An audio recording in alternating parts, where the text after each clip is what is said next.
პარლამენტის დროებითი საგამოძიებო კომისიის ხდომაზე პარლამენტის ყოფილმა წევრმა დავით ლორთქიფანიძემ 2011 წლის 26 მაისს მოხვდა დარბეოზე ისაუბრა.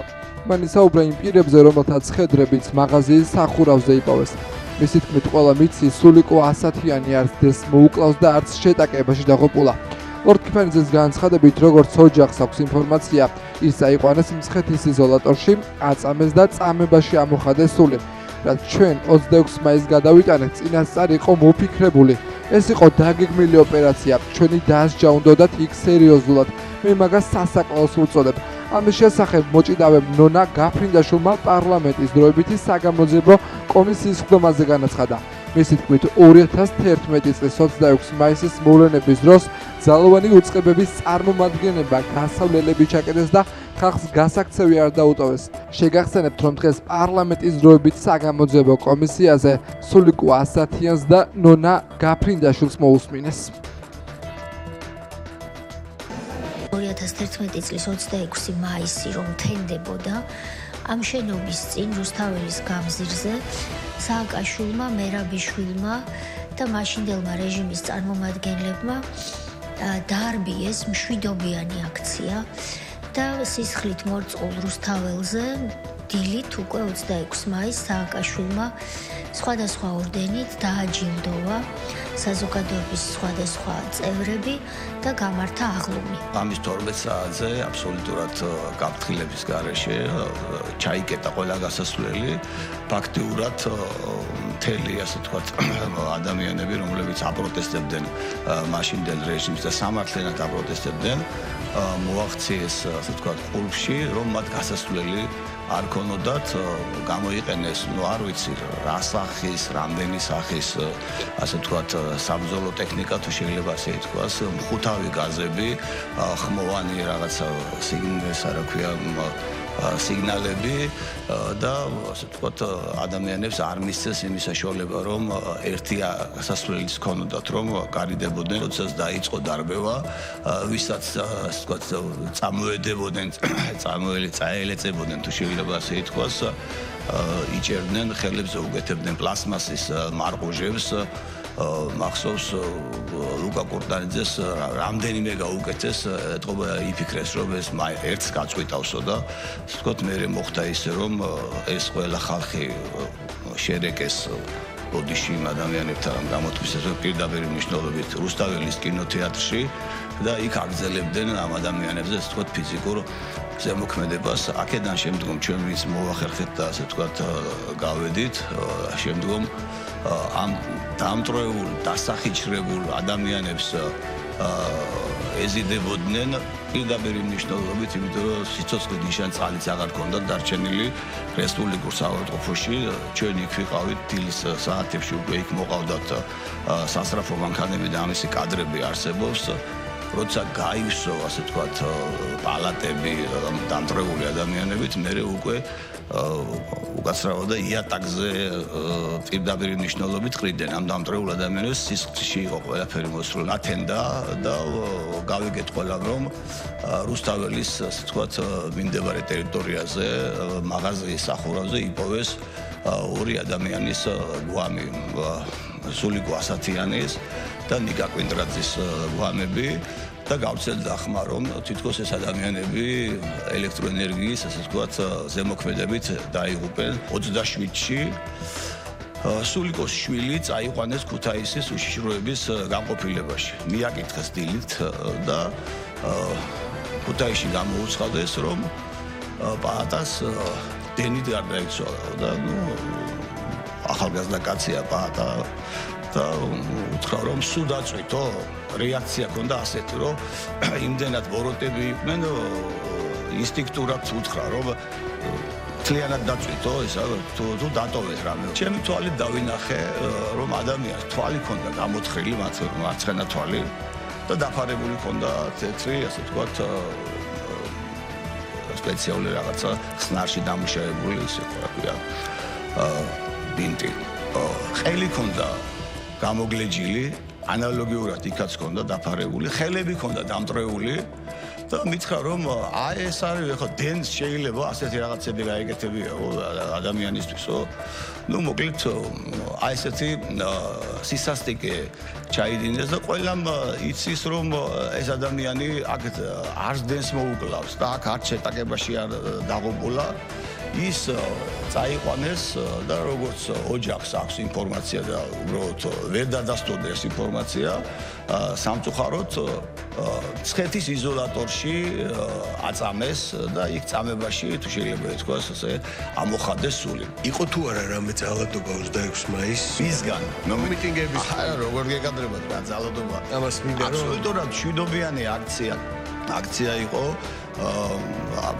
ხმამაღალი საუბარი თუ შეიძლება ასე ითქვას ისიც კი არ გამიგონია ერთი მინა არ ჩამდრეულა და როგორც იტყვიან ერთი ხის ფოთოლი არ ჩამოვარნილა ესენი შეეხნენ ღირსებას შეეხნენ ისტორიას ახალი ქართველის გამოყვანას და აი აქ იყო სწორედაც ეს უნდა მაშინ რა ქვია ეკლესიას ღირსებას რწმენას ყველაფერს თაზე მიაგდნენ პირველი აჭარაში აგერ გლდანში კამაზი შეიყვანეს და კამაზით შეანგრიეს კარები და რაღაცები ტაძარი შეანგრიეს კამაზით შეეძლო რომ ვიღაც მაგალითად ქედარგოლის წარმომადგენელი ყოფილიყო მაგრამ არა უშუალოდ ხელმძღვანელები არაერთ ჭყალებში სპეცოპერაციაში თვითონ მონაწილეობდნენ და ეს არის პირდაპირ მინიშნება კი არა და სიმპტომი იმისა რომ ეს ხალხი ამ ბოროტებით ტკბებოდნენ როგორ მიხვედით აქციაზე რომელ ორგანიზაციაში იყავით მაშინ გაერთიანებული და როგორ იბრძოდით იმ რეჟიმის წინააღმდეგ და რა მოხდა იმ ღამით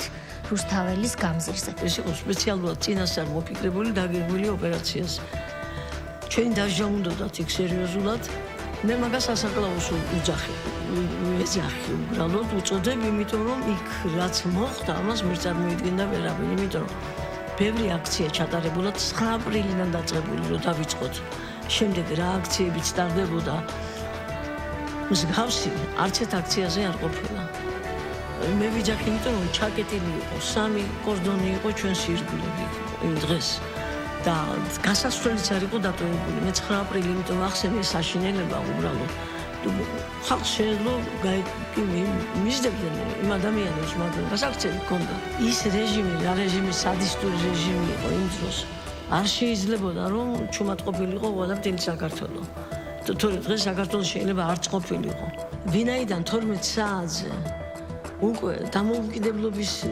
დღე დაიწყებოდა იმ შემთხვევაში თუ ხალხი იქნებოდა კონცერტი ჩაგვეტარებინა და უცნობი იყო მოსული რომ კონცერტი ჩაეტარებინა 12 და 10 წუთი წარმომადგენელი ამოვიდა სცენაზე მაგათი წარმომადგენელი აი ძალოვანი სტრუქტურების და გითხრა რომ დავშლილიყავით ჩვენ ვთხარით რომ ხელში გვეჭირა სანთლები ჩვენ მეტი სხვა არაფერი არ გქონდა ხო გეუბნებით არც ერთ იმაში სწომილება ჩვენ მხრიდან არც შეჭრა საქმე ან რაღაცის უსაქმე ხელში არაფერი არ გქონდა შეურაცხყოფას კი ერთი არავის არ მიუყენებია როტრიალებდნენ ხოლმე ირგვლივ ძალოვანი სტრუქტურის წარმომადგენელი 12 საათზე უკვე წამოიწია ამ კორდონებში და რომ მოგვიახლოვდა და ისეთი რაოდენობის გაზი გაუშვეს და იმდენი ტყვია დაგახალეს ყველას იქ მაგათ ისულეს სენისკენაც ხალხს პირდაპირ ვის ხელში ჩაუვარდებოდა თქო ყველას აგდებდნენ ესე იგი ხელბორკის ადებდნენ ცემდნენ ფეხებით ღელებით მე მიათრებდნენ მოლიროა დღეს აი მოლთან კიდევ გრძელდებოდა სანამ ავტობუსი არ მივიდოდა და არ ჩასვლა ხო და ახლა იგივე რახა დათო ვახშენე ვიტყვი რომ აი მოლთან დაახლოებით ის შიპებიანი ხელთათმანი ჩაარტყა ერთმანეთს და ეს მოგლეჯილი ქონდა საოპერაციო გახდა და უბრალოდ სისხლისგან ვარ დაიცალა ნუ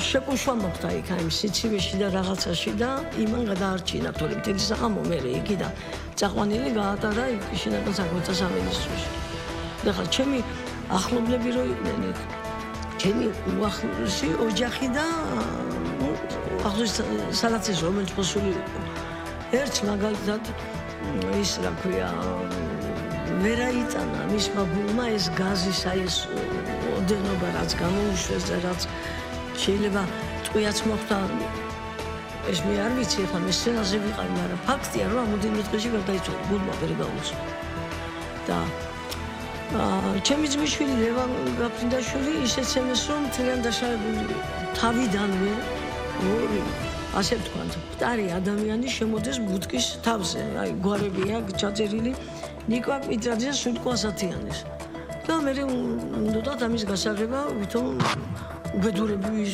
შემთხვევა იყო რა ჩამოვედი და სცენიდან ძილებს ჩამოვედი და მე დავეცი რამ დამცა არ ვიცი მართალი გითხრათ შეიძლება ვიღაც გამომედო სირბილში იმდენი ხალხი რომ მიაწყდა იმ კუთხეს იმიტომ სცენას სამხდება აი სცენასთან რომ დავარდე მე ამან მიშველა იმიტომ რომ დათოს მეგობარმა კოტე ქოჩიაშვილმა კოტე ქოჩიაშვილმა მიცნო რომ დავარდნილი ვიყავი და მენახა და წამომაყენა 70 წლის ვიყავი მასაკში გასიადვილი არ არის აი ამ სიტუაციაში მოხდისას და დაიწყო ძახილი ნონა გაფრინდაშვილი გამომყავს და არ ესოლოთ და არ მესოლოს რომ ეს თქვენს მომუშავდა ჩემი დამი დამთავრდებოდა მაგრამ იმათ ინტერესი არ იყო ჩემი განათლება პირადად ჩემი გამიგეთ იმათ უნდა თლიანად იქ აი იმის გაკეთება რაც გააკეთეს ხალხში შიში კიდევ მაგრა წასული პირველ კორდონში ვისთანაც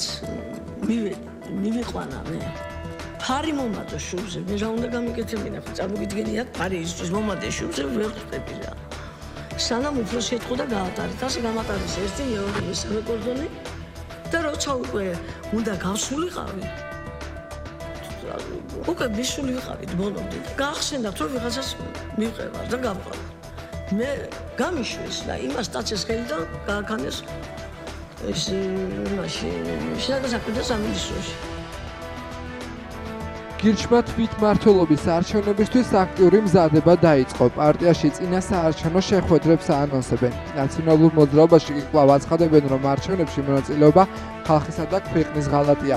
მათივე განმარტებით თვინს კენჭისყრის პროცესში ჩაერთვება მათ პასუხს ამომრჩევლები 4 ოქტომბერს გასცემენ.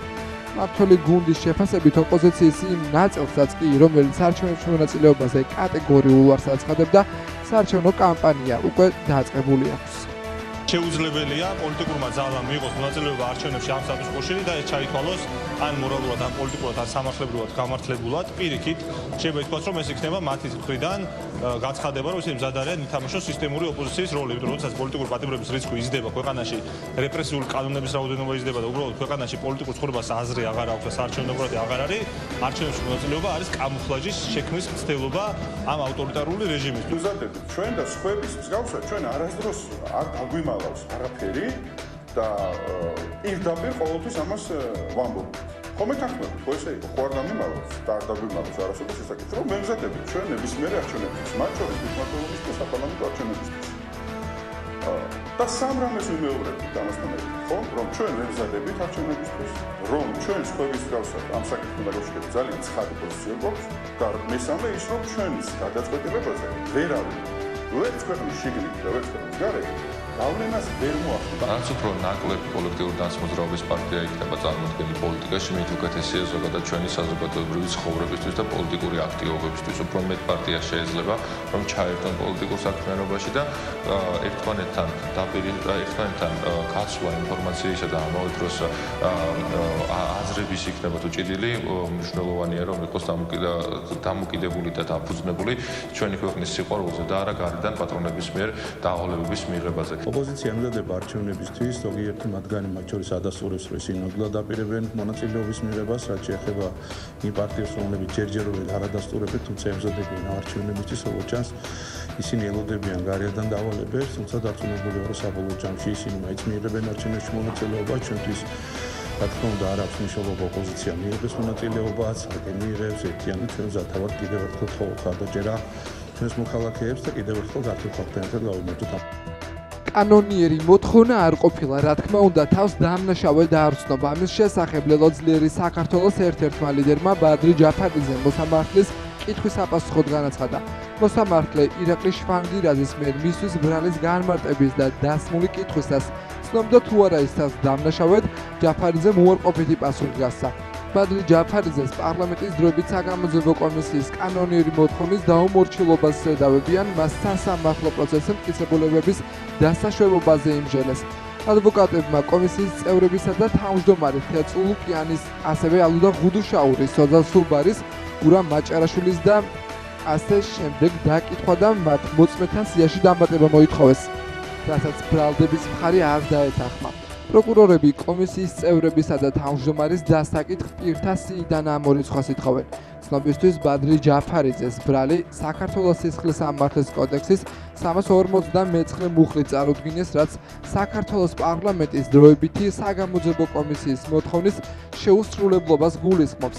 აღნიშნული ისჯება ჯარიმიდან თავისუფლების აკვეთით ბადით 1 წლამდე, თანამდებობის დაკავების ან საქმიანობის უფლების ჩამორთმებით ბადით 3 წლამდე.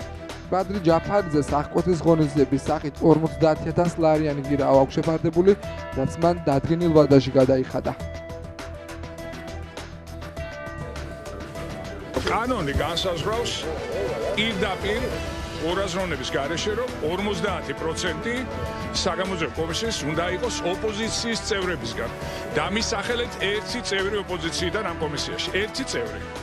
შესაბამისად ეს არის სიყალბე, ეს არის პოლიტიკური თაღლითობის ძალიან ბადრისაც და მამუკასაც არის კომისიის კანონიერი გადაწყვეტილების შეუსრულებლობა. კომისიის გადაწყვეტილების თაობაზე რეგლამენტში და კომისიის დებულებაში პირდაპირ წერია, რომ კომისიის გადაწყვეტილებები მიიღება საალხმო ფორმით, რომელსაც ხელს აწერს თავმჯდომარე და მდივანი. ესეთი გადაწყვეტილება, ესეთი ხელმოწერით უბრალოდ არ არსებობს. არსებობს მხოლოდ წერილი კომისიაზე მოწვევის, რომელიც მხოლოდ თავმჯდომარე აწერს ხელით. ეს არ არის სამართლებრივი დოკუმენტი, რომელსაც ითხოვს კანონმდებლობა, შესაბამისად ამის საფუძველზე არც საქმის აღძვრა და არც საქმის წარმოება არ გააჩნია არავითარი სამართლებრივი საფუძველი. კრწანის შეწვრთნებისა და სამხედრო განათლების სარდლობის საერთო საჯარისო ცენტრში კაპიტნის საკარიერო კურსების გამოწვევის საზეიმო ღონისძიება გაიმართა. კურსდამთავრებულებს სიტყვით საქართველოს თავდაცვის ძალების მეთაურის მოადგილემ გენერალ-მაიორმა ზაზა ჩხაიძემ მიმართა. სწავლის დასრულება მიულოსა და პროფესიულ საქმიანობაში წარმატებები უსურვა.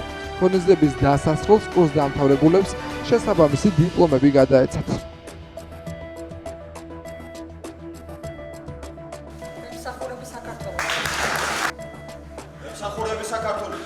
კურსის განმავლობაში მსმენელები მაქსიმალურად ჩართულები ვიყავით ქვედანაყოფის მართვის პროცედურებისა და სამხედრო გადაწყვეტილების მიღების პროცესში, სადაც ჩვენი უნარჩვევები მუდმივად მოწმდებოდა პროგრამით განსაზღვრული შედეგების მიღწევაში. მინდა მადლობა გადავუხადო ჩვენს ინსტრუქტორებს, რომლებმაც დიდი შრომა ჩადეს და დღესაც იღწვიან სასწავლო პროცესის საუკეთესოდ წარმართვისთვის. კურსი არის მეტად მნიშვნელოვანი თითეული მსმენელისთვის. კურსის განმავლობაში ჩვენ გავიარეთ ქვედანაყოფის მართვის პროცედურები, საბრძოლო მომზადების ორგანიზება და სამხედრო გადაწყვეტილების მიღების პროცესი. ეს ერთობლივად მოიცავს იმ ყველაფერს, რაც აუცილებელია თითეული ოფიცრისთვის სამომავლო კარიერაში და გამოადგება ქვედანაყოფის მართვის დროს. ულოცავ თითოეულ კურსდამთავრებულს და წინსვლას უსურვებ როგორც პირად, ასევე კარიერულ ცხოვრებაში. კურსის განმავლობაში კურსდამთავრებულებს შესაძლებლობა აქვს გაეცნონ ერთობლივი სწავლების ფარგლებში ბატალიონის შტაბის მუშაობის მეთოდიკას. კურსდამთავრებულები მნიშვნელოვან წვლილს შეიტანენ საქართველოს თავდაცვის ძალების შესაძლებლობების განვითარებაში. მინდა კურსდამთავრებულებს მიულოცო კურსის დასრულება, მინდა უსურვო წარმატება როგორც კარიერულ, ასევე პირად ცხოვრებაში. არჩევნებამდე 5 თვით ადრე ჯერ ისე უცნობია კიდევ რომელი ოპოზიციური პარტია მიიღებს თვითმმართველობის არჩევნებში მონაწილეობას. ოპოზიციური პარტიებიდან თვითმმართველობის არჩევნებში მონაწილეობას ამ ეტაპზე კატეგორიულად მხოლოდ ნაციონალური მოძრაობა და ახლები გამორიცხავენ. მათი წარმომადგენლების შეფასებით ოცნებამ საერთაშორისო პარტნიორების პოზიცია უნდა გაითვალისწინოს და თვითმმართველობის არჩევნებამდე ხელახალი საპარლამენტო არჩევნები დანიშნოს. რაც შეეხება მმართველ გუნდს, მათ წინა საარჩევნო მზადება უკვე დაიწყეს.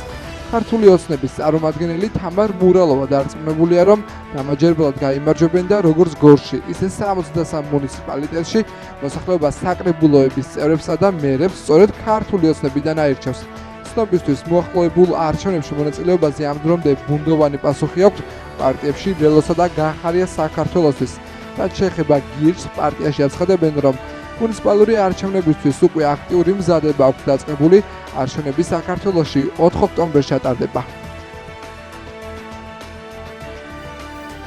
ქართული ოცნება ეს არის არალეგიტიმური ხელისუფლება საქართველოში, რომელსაც არ აღიარებს არც ქვეყნის გარეთ და არც ქვეყნის შიგნით ცივილიზებული მოსახლეობა, ამიტომ ის რამდენად დაიწყებს წინასაარჩევნო მზადებას, ამას დიდი მნიშვნელობა არავისთვის არ აქვს, უკეთესია და უმჯობესია მისთვის, რომ მოისმინოს როგორც საერთაშორისო ორგანიზაციების რჩევა, ასევე საკუთარი მოსახლეობის სურვილი, დანიშნოს მან ხელახალი არჩევნები, გაათავისუფლოს პოლიტიკური ტყვეები და საერთაშორისო ორგანიზაციების ჩართულობით ახალ არჩევნებში გამარჯვებული ხელისუფლება შემდეგ დანიშნავს იმ ადგილობრივ არჩევნებს, რომელშიც ექნება ლეგიტიმაცია და მიიღებს მონაწილეობას ქვეყნის მოსახლეობა. ადგილობრივი თვითმმართველობის არჩევნებამდე 4 თვეზე სულ ცოტა მეტი დარჩა. საარჩევნო კამპანია ჯერ არ დაწყებულა ოფიციალურად, თუმცა ვემზადებით უკვე და ერწმუნებული ვარ, რომ არა მარტო ჩვენს მუნიციპალიტეტში, არამედ მთელს ქვეყანაში 64-ვე მუნიციპალიტეტში დამაჯერებელი გამარჯვება აუცილებლად ჩვენს ხელისუფლებას ექნება. ოპოზიციის განცხადებები, რა თქმა უნდა, ჯერ ამაზე ლაპარაკი ძალიან ადრეა, თუმცა ვფიქრობ, რომ ახლა ნამდვილად მიიღებენ მონაწილეობას, იმიტომ რომ სხვანაირად მაშინ ახლა მაგათი არსებობა უკვე ალბათ კითხვის ნიშნის ქვეშ იქნება, თუ ისინი მონაწილეობას არ მიიღებენ და ჩვენთვის მნიშვნელობა არ აქვს, მიიღებენ თუ არ მიიღებენ მონაწილეობას, ჩვენ გასაკეთებელ საქმეს ვაკეთებთ. ჩვენს დაპირებას ვასრულებთ, კიდევ ბევრი დაპირება გვექნება ჩვენი ხალხის ინტერესებიდან გამომდინარე. გორის სახელმწიფო სასწავლო უნივერსიტეტი ესეების კონკურსს აცხადებს 26 მაისი გზა თავისუფლებისკენ. ესაა თემა, რომლის ირგვლივად სტუდენტებსა და ზოგად საგანმანათლებლო დაწესებულებების მოსწავლეებს ნამუშევრების წარდგენა 2025 წლის 19 მაისის ჩათვლით შეუძლიათ.